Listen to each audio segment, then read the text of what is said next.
आपने भगवान शिव को उनकी तपस्या में लीन कैलाश पर बैठे देखा है, श्मशान की भस्म में लिपटे, तीसरी आंख की अग्नि से ब्रह्मांड को कंपाते हुए सुना है। लेकिन क्या आपने कभी महादेव को एक साधारण मनुष्य की तरह अग्नि के सामने बैठकर भोजन पकाते देखा है? क्या आपने कभी सोचा है कि स्वयं संसार के संहारक को भी भूख का अर्थ समझना पड़ा था? और क्या आपने वो कथा सुनी है जब स्वयं माता अन्नपूर्णा ने पूरे संसार को अन्न का असली महत्व सिखाया था? अगर नहीं तो बने रहिए हमारे साथ, क्योंकि आज की यह कथा केवल भगवानों की कहानी नहीं, यह हर उस इंसान की कहानी है जो कभी भूख, अभाव और जीवन के वास्तविक सत्य से गुजरा है।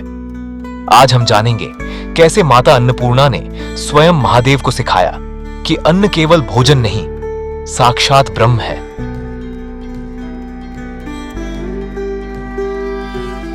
वन के उस शांत पवित्र वातावरण में जहां हवा भी मंत्रों की तरह बहती थी, जहां हर पत्ता, हर कण ईश्वर की उपस्थिति का साक्षी था, अग्नि की मंद लपटें जल रही थीं और उस अग्नि के सामने बैठे थे स्वयं भगवान शिव, ध्यानमग्न, निर्विकार, विरक्त।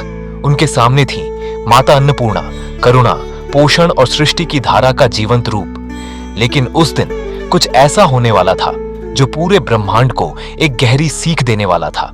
महादेव बोले, ये संसार, ये जीवन, ये शरीर, ये भोग, सब कुछ माया है। क्षण भर रुके, फिर कहा, यहां तक कि अन्न भी माया है। ये शब्द सिर्फ शब्द नहीं थे, ये ब्रह्म ज्ञान का उद्घोष थे। लेकिन हर सत्य, हर दृष्टि, हर किसी के लिए एक जैसी नहीं होती। माता पार्वती ने यह सुना, उनकी आंखों में प्रश्न था, उनके हृदय में करुणा थी। उन्होंने सोचा, यदि अन्न माया है तो यह सृष्टि कैसे जीवित रहेगी? जो भूखा है, क्या उसकी पीड़ा भी माया है? जो मां अपने बच्चे को खिलाती है, क्या उसका प्रेम भी माया है? यह सिर्फ प्रश्न नहीं था, यह सृष्टि की मूल चेतना का प्रश्न था। और फिर माता ने एक निर्णय लिया। उन्होंने अन्न की शक्ति को सृष्टि से अदृश्य कर दिया और देखते ही देखते धरती सूख गई, खेत बंजर हो गए, अन्न के भंडार खाली हो गए। देवता व्याकुल, मनुष्य तड़पते हुए, भूख एक ऐसी अग्नि बन गई जो शरीर ही नहीं, आत्मा को भी जला रही थी। हर ओर एक ही पुकार, अन्न, अन्न, अन्न, लेकिन कहीं कुछ नहीं। और तब महादेव ने उस पीड़ा को देखा।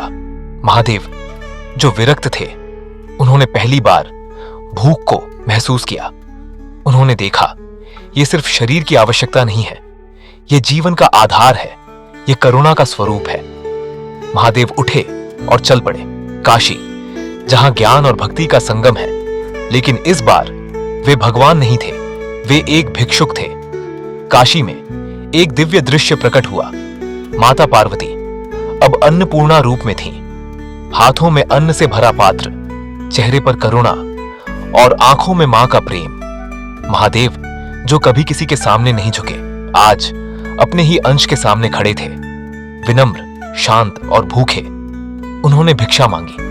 माता ने अपने हाथों से महादेव को अन्न परोसा। वह सिर्फ भोजन नहीं था, वह ब्रह्म था, वह शक्ति थी, वह प्रेम था। और उसी क्षण शिव मुस्कुराए और बोले, अन्न माया नहीं है, यह साक्षात शक्ति है। अन्न सिर्फ शरीर को नहीं, आत्मा को भी संतुष्ट करता है। यह सिर्फ भोजन नहीं, यह ईश्वर का स्पर्श है। सोचिए, जब आप भोजन करते हैं तो क्या आप सिर्फ पेट भर रहे हैं या आप ब्रह्मांड की ऊर्जा को ग्रहण कर रहे हैं? हर अन्न का कण धरती, जल, अग्नि, वायु और आकाश का संगम है। और जब आप उसे सम्मान से ग्रहण करते हैं तो आप प्रकृति के साथ एक हो जाते हैं। शिव हमें सिखाते हैं वैराग्य, अन्नपूर्णा हमें सिखाती है करुणा, और जीवन इन दोनों के संतुलन से चलता है।